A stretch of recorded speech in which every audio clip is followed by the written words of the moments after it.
Hey everyone, it's Alex here. So in today's video, we're going to be looking at how you can use a piece of software called MIDI Guitar 2 by JamOrigins to use your electric guitar as a MIDI controller without having to use a pickup or anything like that. It's just using software. So this video is actually a bit of a follow-up to one I made a while ago when I first got MIDI Guitar 2, kind of showing what you can do with it and things like that, but it wasn't that in depth, and I got a bunch of comments asking kind of for troubleshooting, things like that, or I've got it working but I can't get it to track that accurately, or I'm getting loads of unwanted noise and stuff, things like that.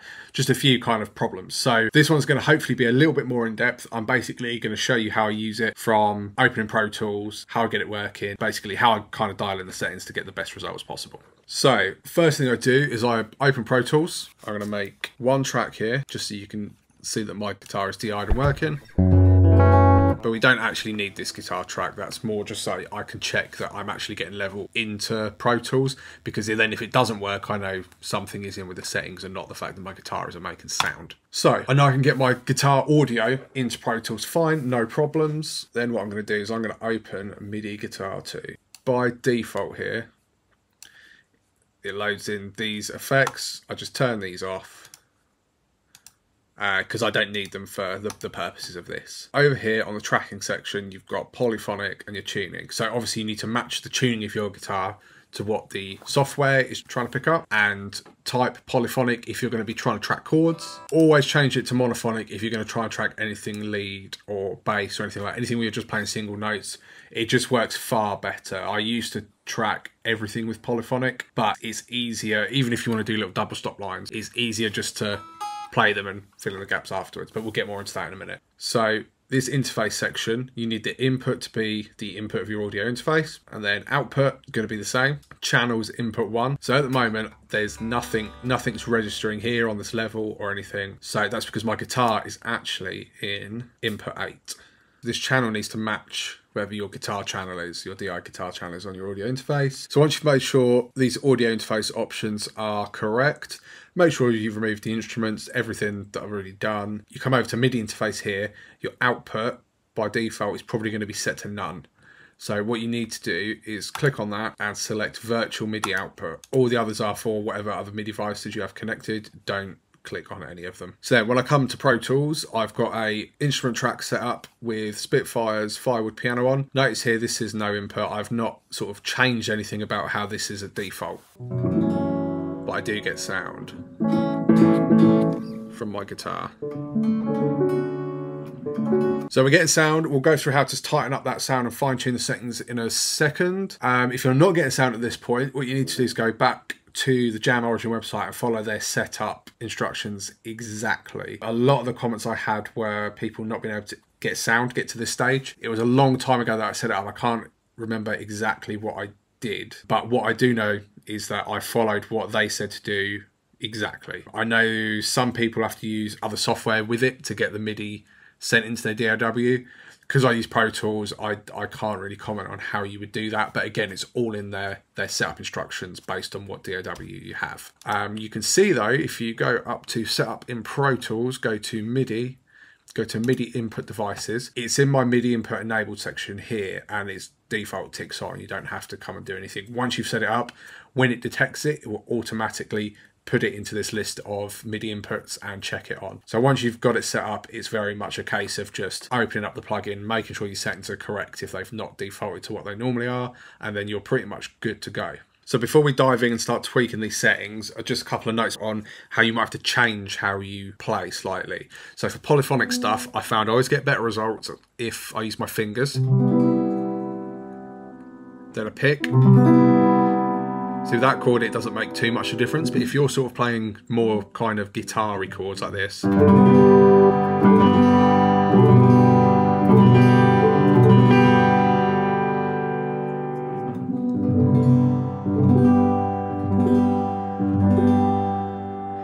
find that I get a much more even response than using a pick. And bending and vibrato, things like that,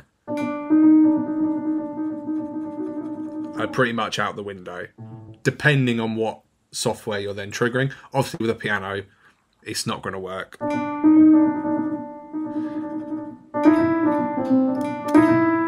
Slides can sound a bit iffy on some stuff as well.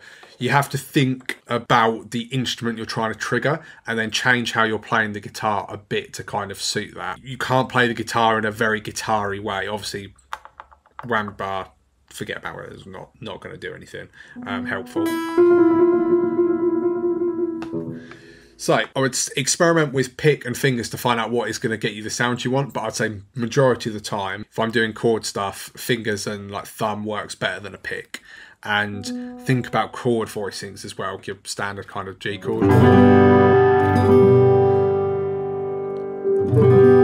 Sounds very, on piano, I think sounds a bit muddy, and it's not really how a piano player would voice it. So using something like a G major triad like that is probably going to get you a better result. Or even if you use a chord like that, at least then you've got notes in orders that piano players would kind of play them. If you are going to use a pick, make sure you pick reasonably lightly. So for these settings, type polyphonic, because we're going to be working on trying to get these chords to sound as good as we can. Noise gate, we're going to leave where that is for now. We're going to come over to MIDI velocity here and start to play with these. So if I turn the gain all the way up, you can see these bars shoot up. And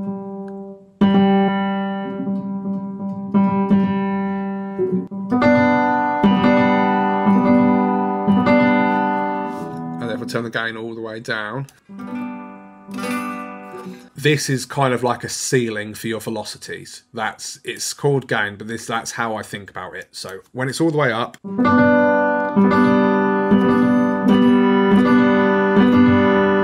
the ceiling you can hit is much higher, but as a result, you do lose some dynamics on the inputs. If I pick softly with my thumb,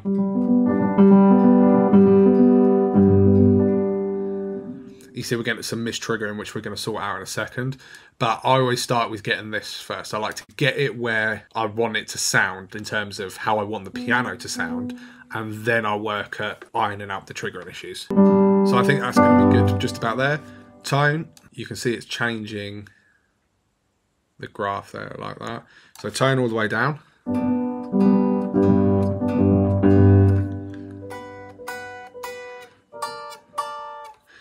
See how the top strings aren't triggering, these high strings. You can see when I get to high notes, it moves further up this graph that's measuring our input, and they're not triggering, or they're triggering really softly. And then other ways the opposite. So if I come right down here on my guitar now, and then if I do this the other way, this can be useful for ironing out some of the mistriggers, because they might trigger really softly, so you don't really notice them, or you're going to be playing a part that's up nice and high. You can then tailor the MIDI velocities to help with that. So generally, I'm going to leave this in the middle for writing and most of the playing. If I know I'm going to do something that's in a high register or an instrument where I am going to be playing up higher, I will adjust this sometimes, but most of the time it's going to be left in the middle. So lastly, we've got the curve knob here. What the curve knob is going to do is basically help control the dynamics slightly. So if I turn this all the way up, you see we've got this exclamation point come up. It just means it thinks it's too hard. But it's demonstration purposes. If I pick really softly, registers at a sort of medium velocity. So it's taking some of the dynamics out of it, but it can give you more consistent triggering when you're using your fingers and stuff like that. What I don't want to do is sort of just catch a note and it not really register, as whereas all those notes sound nice and even. The other way is the opposite, so picking that quite hard and it's just keeping them down slightly. This is probably the most dynamic, because you can hit it hard to get the peaks, but you need to hit it fairly hard. So this depends what I'm using it for. Normally I leave it in the middle, or I will push it towards this right side where it's taking some of the dynamics out of it.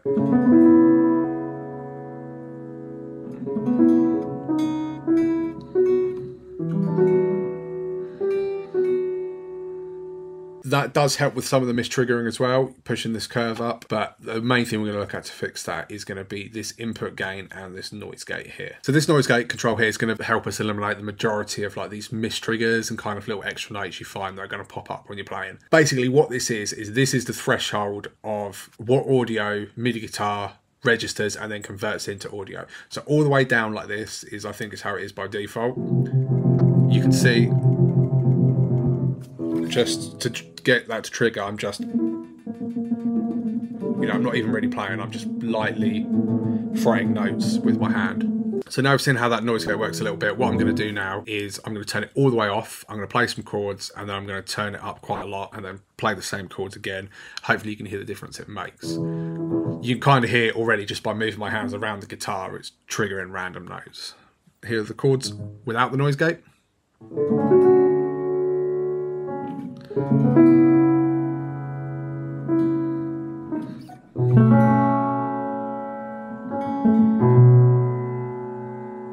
So you can hear there's quite a few random triggers there, and sometimes you get, if you pick notes too hard, the amount the string is vibrating will trigger those notes again. So that's why it's important to, you know, experiment with how hard you're playing with a pick and how hard you're playing with your fingers, and sort of think a bit less kind of guitar-y when you're playing with some of this stuff. But let's crank that noise gate up. So I'm going to put it just over halfway. So already you can see that the noise from moving my hands is eliminated. And a lot of the time that is the noise that you're going to get, is just the general string noise. So let's try those chords.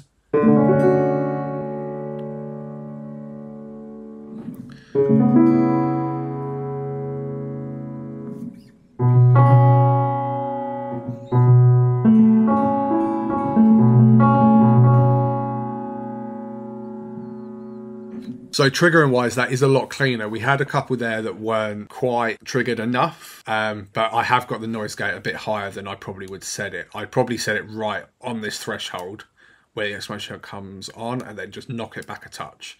And then this is where you could go back to things like the curve. Maybe you could back that off a bit.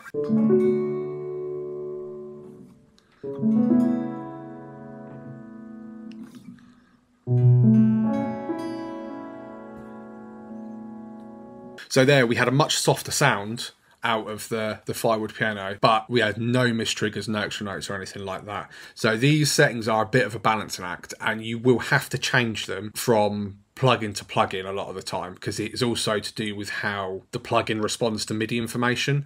Like if you were playing it on a MIDI keyboard, plugins react differently to how hard you press things and things like that. So you could hear a little bit of like weird noises in the background, but that's just the sound of the firewood piano. You can hear like the hammers and the inside of the piano moving a little bit. So that's kind of a quick, or hopefully a quick brief, probably not that quick and brief, overview of how to get it dialed in slightly with like polyphonic kind of sounds. I would only touch this input gain if you're not getting things to trigger, and it's because you're getting a very low signal coming into MIDI guitar. But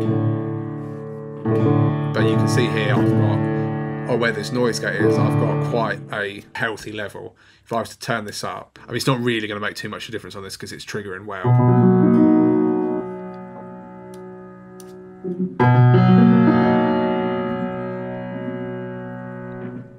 But that's what you would use that for, to compensate if maybe if you've got like low output pickups or something like that, or you know, you've got your gain set low on your input and you just need a little bit of extra coming into the software to help it trigger properly. Again though, you turn that up, you're going to have to adjust some of these settings because it's going to start to trigger those MIDI velocities at a higher volume. But I normally just leave that on default. I'm not too worried about that. Before we quickly look at monophonic, one thing I do notice as well is that it works better with humbuckers. I don't know why. I don't know if I've imagined that, but I think it works better with humbuckers. So I've been using the humbucker in this bridge. And some stuff, it works better with the humbucker in the neck. Again, I don't think there's any real reason for that. Maybe that's dependent on the guitar I'm using, but I've noticed that I do think it tracks better with humbuckers. Just to see this in another example before we move over to monophonic, I've loaded up a different VST here. I've got Abbey Road 1 from Spitfire Audio, and I'm on a high strings pizzicato patch, sounds like. With my guitar, I'm not really getting any sound. I'm getting the odd, really low little hit of the note. I'm in this really low range as well.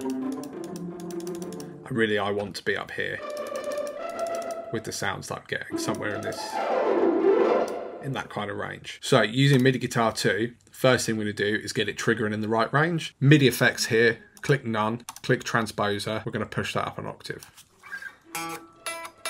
So we can see now this is triggering exactly in the range that I want it to trigger.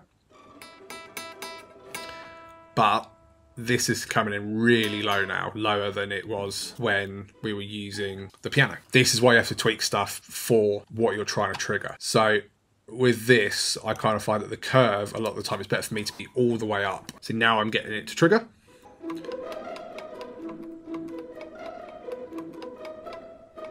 But it's still a little all over the place. So noise gate's going to come up. I've intentionally used this guitar because the pickups in this are really low output.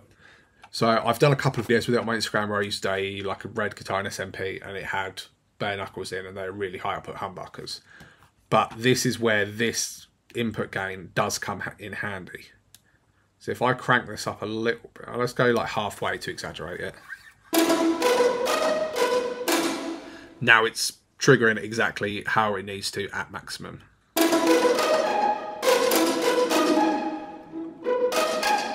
So I've backed the curve off a little bit now.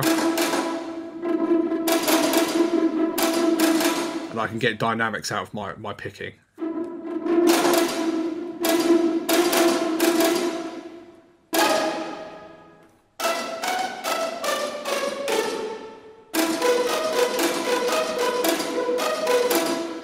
Right, so now we're going to quickly look at monophonic. It's all the same principles, just need to change type here to monophonic. This is going to make your life so much easier because it basically eliminates the mistriggering for it being in polyphonic because it can't trigger two notes at the same time. And then it's about dialing in these settings to get the response you want from the VST you're trying to trigger. So I've got a lead patch here, Arturia CS80. Kind of what it sounds like. So I'm going to leave the transposer on from the last clip, put it up an octave. So I've got the curve all the way up.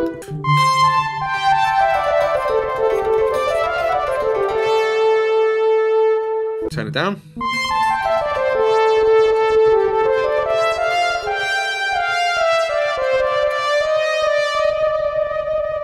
Yeah, that's why a lot of the people that are saying they're getting weird things happen is because they're playing it too much like a guitar. You want to think it's just going to be straight notes. They bend in and slide in.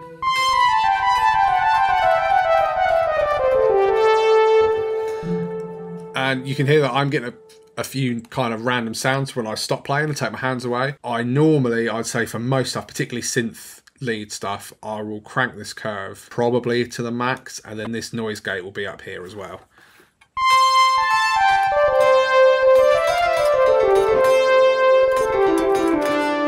Because I'm picking quite hard when I play this lead stuff, and that's, I only wanted to pick up the hard picks.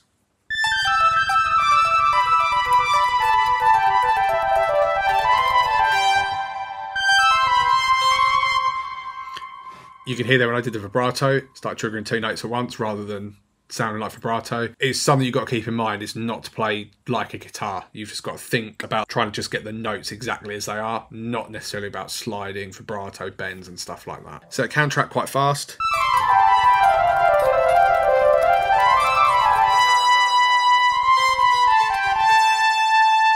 Didn't really feel like it was dropping notes or anything like that there. So hopefully that answers a few questions, and you can kind of see how you have to change these settings on a sort of case-by-case basis to get the best out of it. Some stuff, it is unavoidable. You are going to have to play it and then go through and edit the MIDI and sort of take out random notes that might have triggered and things like that. It depends kind of, how much time you want to spend tweaking these settings versus how much time you want to spend just playing it and then editing it after the fact. For some stuff, particularly if I'm writing and I'm not trying to, video anything or, record something as like a take. If I'm just writing, a lot of the time, I'm kind of just more concerned with getting the sound and getting the information into Pro Tools. So I'll just play what I need to and then tidy it up after the fact. But you can get it really tight, hopefully, as you've heard. You can eliminate a lot of these kind of problems. I wouldn't say it's a perfect solution to MIDI guitar, but I think it is one of the better ones, considering you just need the software. You don't need any special hardware or anything like that. And I've never really had a problem with it. It's never really crashed whilst I've been using it or anything like that. It's been really a really helpful plugin for me.